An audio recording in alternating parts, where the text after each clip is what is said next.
and welcome to Hillsborough on this final day of Premier League season, where Sheffield Wednesday host Leeds United, where the loser today will be relegated to Championship.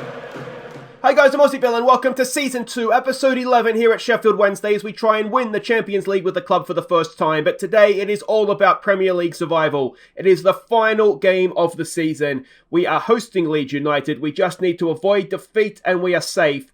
Burnley are already safe because if we just scroll back a day here, they did go to Newcastle and win. So that is effectively them safe. Look at Villa beating Man United.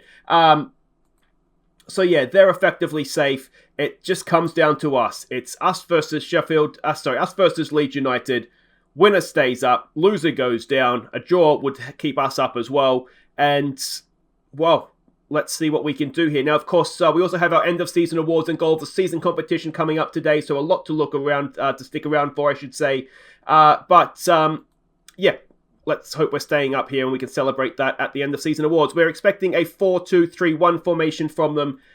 This is the team we're sending out. It is a little bit of team news, I should say first. Patterson is injured, so he's unavailable. He has just been on the bench for us.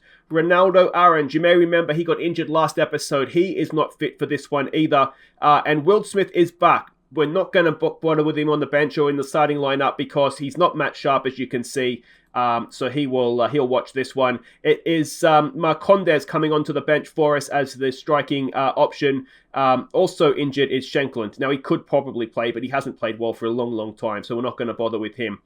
So this is a team that's hopefully going to get our survival. It's Dawson in goal. It's Ogilvy, Worrell, Iorfa and Matheson. It's Luongo. It is Deli Bashiru and Tonali. Should we play Camargo instead of Mas? Luongo hasn't done well, has he? So let's make that change. So we'll do those three in there. Both Saeed and Penny can seem to play down the left. It's Tete.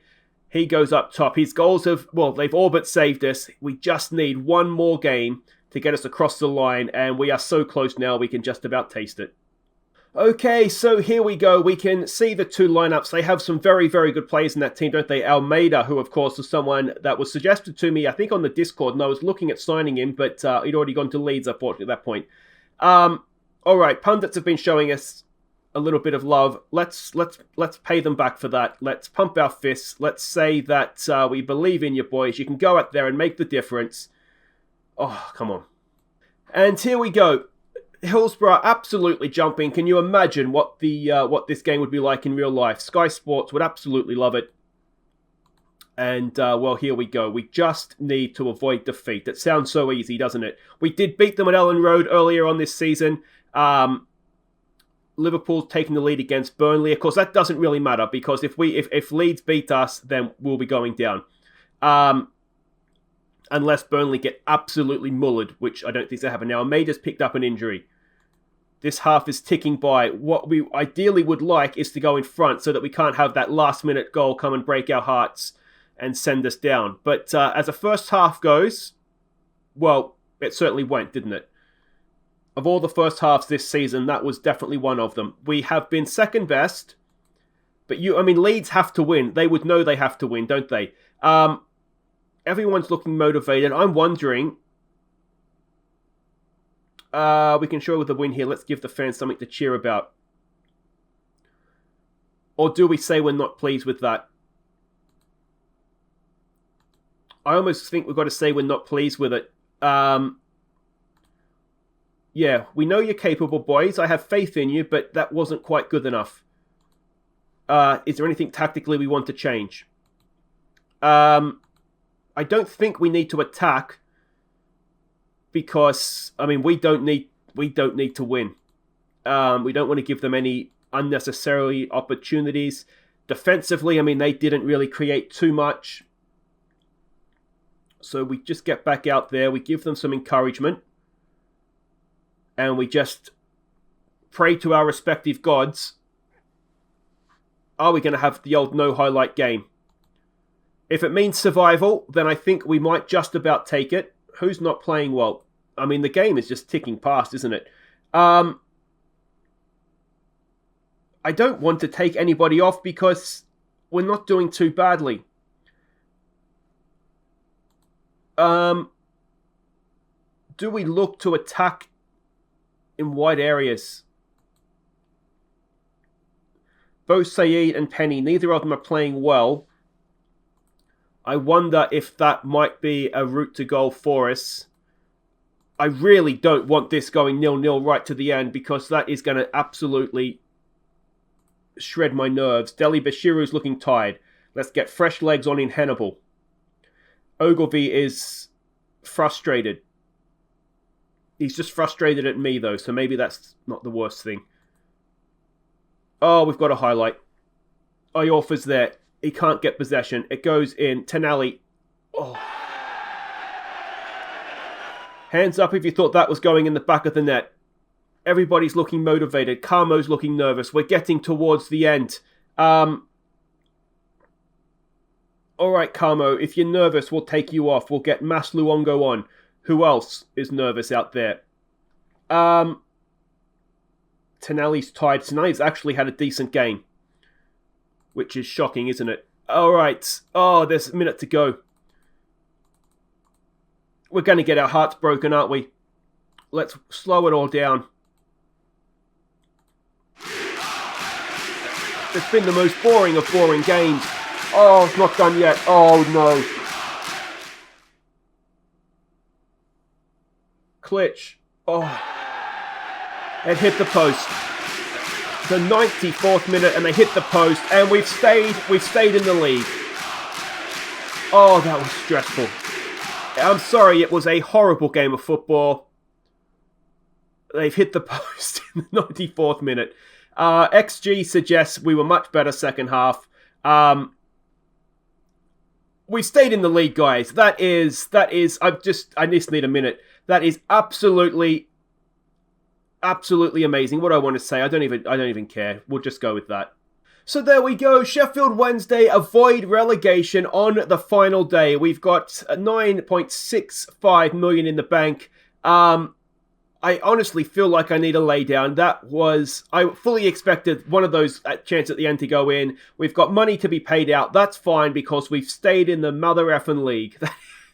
I can't even talk right now, but have a final look at the league table, and we can see there. In the end, we've come 16th. We beat Burnley as well.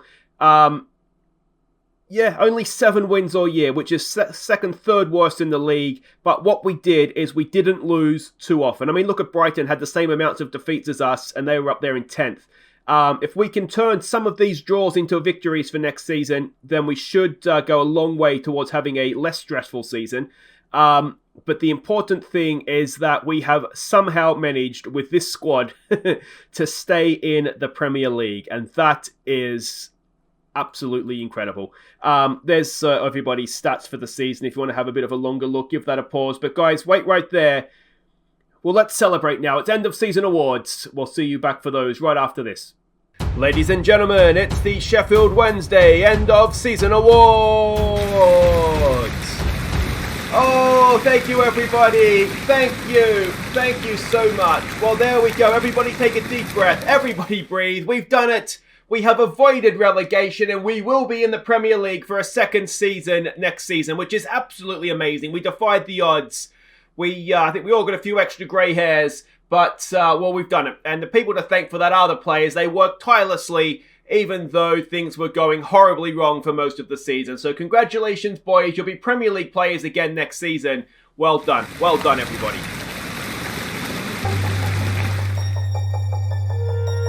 The first award tonight is the Golden Pen, awarded to this season's best signing. And, this guy cost us just over £2 million from Sparta Prague. And, his goals earned just a lot more money than that in prize money and TV revenue. So, congratulations to the Golden Pen winner for this season, Benjamin Tete. No, Tonelli, you were the most expensive signing, but to be honest, you're a bit of a flop. So, no, you don't deserve to win that. The next award is the Golden Card, of course, awarded to this season's player with the worst discipline. And, we actually had a dead heat, would you believe, for the award this season. But going back on fewer games played is how we've decided who wins this. And it's a defense of the trophy with 9 yellow cards and 1 red. Very well earned. It's Massimo Luongo. The next award is the Golden Bullseye, awarded to the player with the best pass completion. And this guy came in, I think it was in January, and well, really did help shore up the defence at the back. And obviously can pass the football as well, which is nice. A 93% pass completion. The Golden Bullseye goes to Joe Worrell. The next award is the Golden Spoon, awarded to the man who feeds the strikers, the player with the most assists. And well, we've already seen this guy up here once tonight. Only 5 assists, which, let's be honest, team, that's pathetic. But we've got to give out the award nonetheless. So the Golden Spoon goes to everybody's second favourite Australian here at Sheffield Wednesday. It's Massimo Luongo. Oh, come on now, Mass. Obviously, I'm the favourite Australian here. We'll discuss it later over a Foster's, eh? Alright, the next award is the Golden Anchor, awarded to the man that we can rely on, the player with the highest average match rating. And, well, this guy, turns out we really could rely on him. An average match rating of 702, which again is pathetic, team, but we'll work on that for next season. The Golden Anchor goes to Benjamin Tete. The next award is one from the medical department. It is the Golden Cross, awarded to the player who was most injured this season.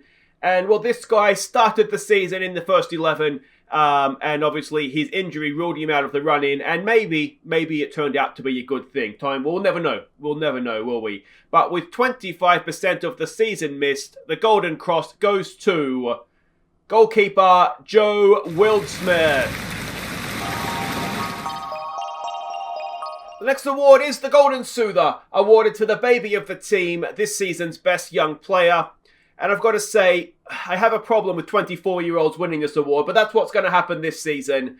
He was, nonetheless, a very, very good player for us. He's been up here already tonight. The Golden Soother goes to Benjamin Tete. Look, Tete, not saying you don't deserve it, mate, but you're 24. You're closer to the Golden Walking Frame than you are to the Golden Soother. That's all, mate. Alright, next award, one of the big ones. It is the Golden Boot for this season's top goal scorer. And I hope Tete hasn't gone too far because, well, he got there in the end. Banged in the goals. 10 for the season. Again, we need a few more next season, please, boys. But the Golden Boot does go to Benjamin Tete. The next award is one that I know does mean a lot to the players. It is the Viewers Player of the Season, as voted by you watching at home on YouTube. And well, this season, historic occurrence. This winner was so comprehensive, we didn't even need to have a vote. He was the only nominee for the award. So congratulations to Hannibal Mabry. Alright, now before we get to announcing this season's Player of the Year, we do need to take a minute to acknowledge the Team of the Season. So if you do just direct your eyes up to the screen, you will see that the goalkeeper is Wildsmith. The back four is Ogilvie, Findlay, Worrell, and of course Iorfa. The midfield is Tenali, in behind Hannibal and Deli Bashiru. Your wingers are Aarons and Bo Said. And the striker is, of course, that man, Benjamin Tete. Well done, boys. You've all had very, very good seasons. Congratulations. And now it is time to award this season's Golden Star for the best player at Sheffield Wednesday in our first season in the Premier League. Nothing to sneeze at this. And, well, did we have any standout players? There were players that shone at different stages of the season. But I think this guy probably throughout the season was just about our consistently most reliable player, our consistently best player.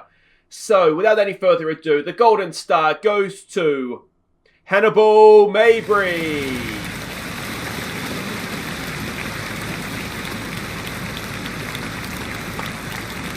And Hannibal, if you'd like to come back and join us on loan again next season, mate, we'd love to have you. Love to have you.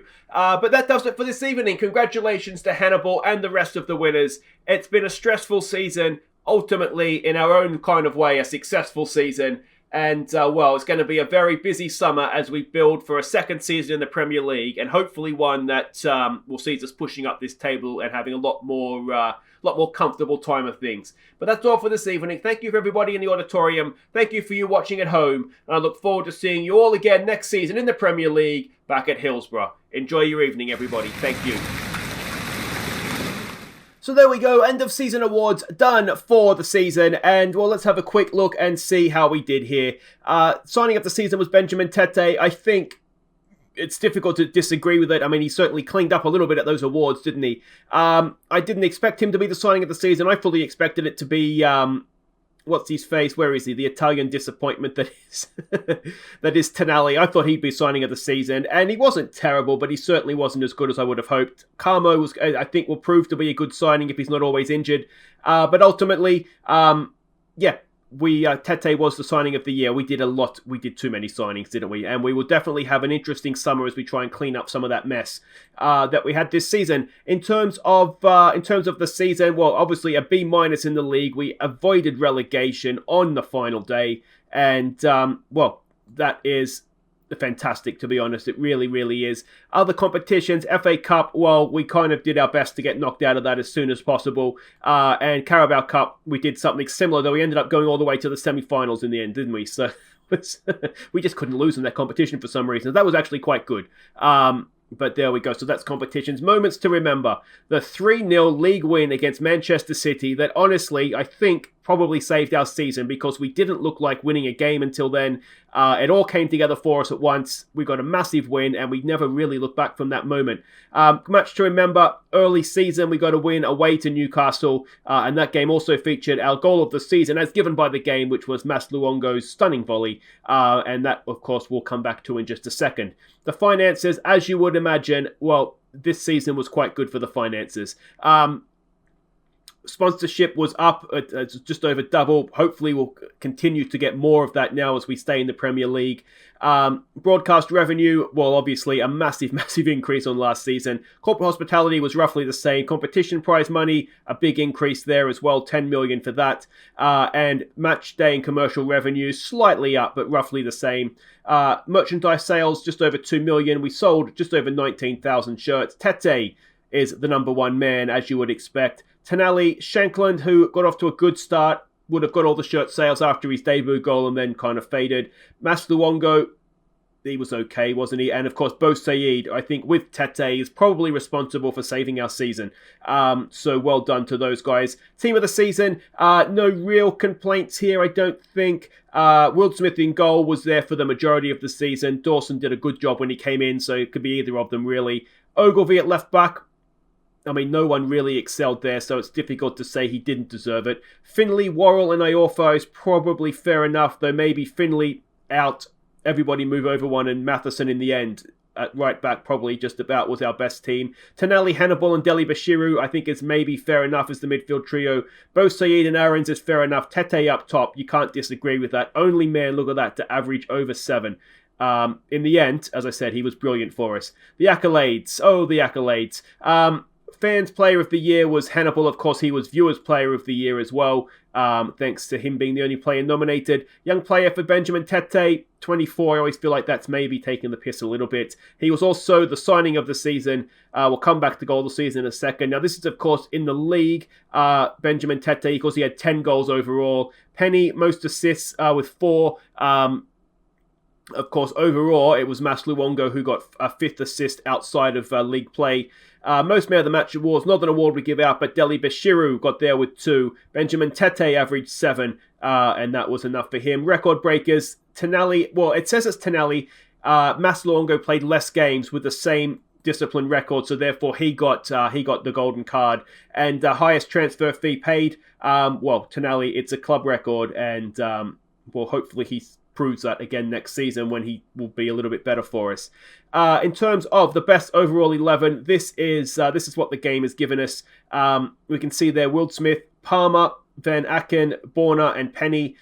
Barry Bannon, I mean, he was good last year. It's difficult to get rid of anybody after the season we've had, isn't it? Deli Bashiru, Hannibal, Reach and Kachunga, Tete up top. The bench, Dawson, Worrell, Iorfa, Kadeem Harris, Espinoza, Masluongo, and Callum Patterson. Performance analysis report, if that is of any interest to you, you can see that there. Club vision and expectations meeting. Next season, they want us to fight bravely against relegation again. Well, let's hope we can do that.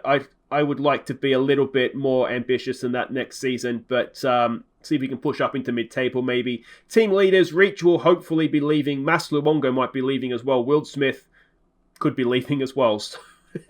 We might be wiping out our team dynamics there. End of season team meeting, we'll do that off of camera. New season report, we'll have a longer look at this at next episode's next episode summer transfer special. That's going to be a busy day.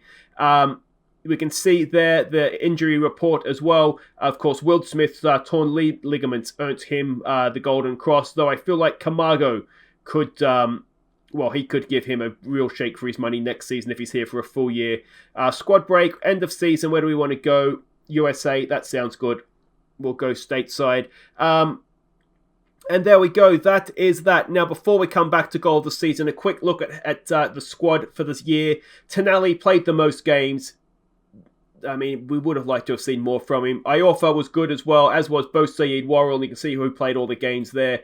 There wasn't too many people that didn't play. The ones that didn't, I mean, third choice goalkeeper and a young right back really didn't. Sutar we bought in January, never really had a need for him, to be honest, but he's a useful player.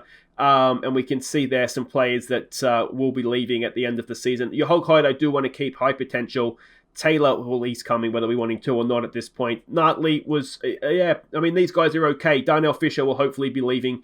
But yeah, I mean, we've got to do a real big squad clean out. Let me know what you think we need to do, where we could improve, who we need to get rid of. Tete ended up with the golden boot. Also, Patterson got 6 goals. Mabry, Bo Saeed, Marcondes chipped in. Shanklin. And we go down all the goal scorers there. Not that many. Obviously, we need to improve goal scoring, don't we? We can see there Luongo, Tonali, Penny, Hannibal, Deli Bashiru, all chipping in with assists. Just, as I said, generally speaking, we need to score more goals. Average match ratings, we can see Dawson, in the end, actually got over... now, why didn't he get... I wonder why he didn't get the golden anchor. Ripped off, perhaps, but Tete got that. Will Smith was decent as well. Busy goalkeepers are good goalkeepers, aren't they? Deli Bashiru was quite good. But just, as I said, just generally speaking, we need to be better next season. So that is that. It's going to be a busy summer. But that, of course, brings us back now to goal of the season. And, the way this works, obviously, is... I'll go back to here so you can have maybe a look at that. The way this works is that the Masluongo goal plus 3 others I deem worthy will be available to vote on. At the top of the description, there is a link to a straw poll. So watch a little clip here. Go and vote for your favourite, and we'll announce the winners at some point early next season. But this just leads me to say, if you've enjoyed this series, guys, make sure you hit season, I should say. Series continues. Make sure you hit thumbs up. Subscribe if you're new. Enjoy goals of the season. Don't forget to vote for your favourite. And I'll see you next episode. A reminder, there won't be an episode tomorrow if you're watching live. But the day after, we'll be back for that. And yeah, I'm looking forward to seeing what we can do this summer. Enjoy goals of the season, guys, and I'll see you for a squad strengthening to remember. Take care.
our top 4 goals of the 21-22 season, don't forget to vote for your favourite.